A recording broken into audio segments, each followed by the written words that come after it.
अस्सलाम वालेकुम everyone, welcome back to another video and another promo. आज हम लोग बात करते हैं जी कभी मैं कभी तुम की न्यू एपिसोड की। प्रोमो भी मैंने बनाना ही था, ज़ाहिर सी बात है, लेकिन प्रोमो कोई आया ही नहीं, कुछ न्यू सही दिखाया ही नहीं, कुछ न्यू दिखाया ही नहीं प्रोमो में। तो मुझे जो है इस एपिसोड का ही प्रोमो बनाना पड़ेगा।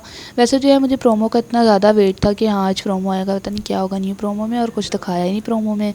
तो मैं बड़े डिसअपॉइंट हो गई थी और सैड हो गई थी। लेकिन खैर यहाँ पे जो है ना, आप लोगों को पता है कि बेचारी शर्जीना का जो बेबी है उसका जो है, बेचारी शर्जीना का जो है ना मिसकैरेज हो चुका है, ठीक है, और जो है उसका बेबी जो है वो नहीं बच पाया। इस वक्त जो है ना इस पूरे ड्रामे में, इस पूरी स्टोरी में जो है मुझे सबसे अच्छा कैरेक्टर जिसका लग रहा है वो शर्जीना की मामा का, क्योंकि उन्होंने बहुत ही अच्छी बात समझाई थी शर्जीना को। और वो बात ये थी कि ये एक हादसा था, ये एक सडनली एकदम से जो है आपके साथ कुछ हुआ है। अगर आप मेरे पास स्टे कर रही होती या मुस्तफ़ा आपके पास होता भी तो फिर भी आपके साथ यही होना था।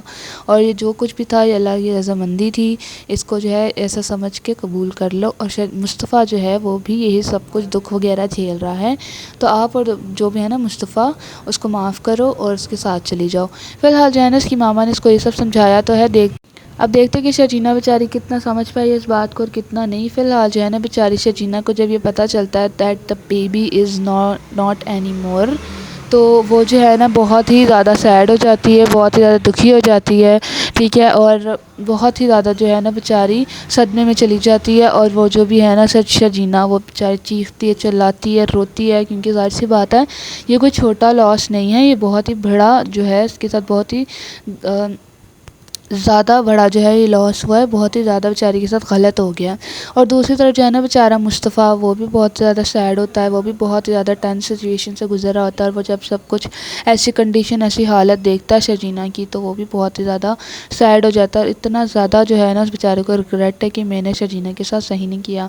बेचारे मुस्तफ़ा जो है ना उसको लग रहा है कि सारी की सारी उसकी गलती है, लेकिन बेचारा जो है वो ऑफिस में था, काम कर रहा था, एफ़र्ट लगा रहा था, सब कुछ जो है डील्स अगर कर भी रहा था, मेहनत कर रहा था, जॉब कर भी रहा था, तो वो शर्जीना के लिए कर रहा था, उसके कंफर्ट के लिए, अपने बेबी के लिए कर रहा था, ताकि मैं जो उनको अच्छी ज़िंदगी दे सकूं। लेकिन शर्जीना को ये बात समझ नहीं आई, और ना ही मुस्तफ़ा को शर्जीना की बात समझ आई, ना ही शर्जीना को मुस्तफ़ा की बात समझ आई। दोनों जो एक दूसरे को समझ ही नहीं पाए, और यहीं पर आके जो है मामला ख़राब हो जाता है। दूसरी तरफ जो है ना रुबाब साहिबा भाई आजकल जो है ना सारे इन्हीं की बात कर रहे हैं, सारे जो है ना रुबाब की तारीफ़ें कर रहे हैं, हर तरफ जो है रुबाब ही छाई हुई हैं, और सारे कमेंट सेक्शन, इंस्टा, टिकटॉक, हर जगह जो है ना रुबाब के बारे में बात कर रहे हैं कि भाई रुबाब तो छा गई है।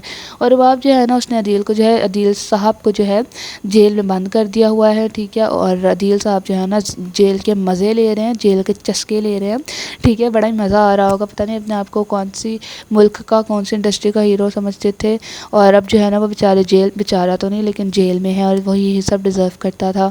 उसके बाद जो है ना बेचारी जब शर्जीना थोड़ी होश में आती है, जब कंडीशन थोड़ी बेहतर होती है, तो वो क्या डिसीजन लेती है कि मैं आपके साथ आपके घर जाऊँगी, मैं मुस्तफ़ा के साथ नहीं जाऊँगी। तो बेचारा मुस्तफ़ा ये सब सुन के बहुत ज़्यादा सैड हो जाता है। दूसरी तरफ जो है सिद्रा की अम्मी जो मदर इन लॉ है वो भी अच्छी खासी बेइज्जती करती है। बस यही था प्रोमो। बाय।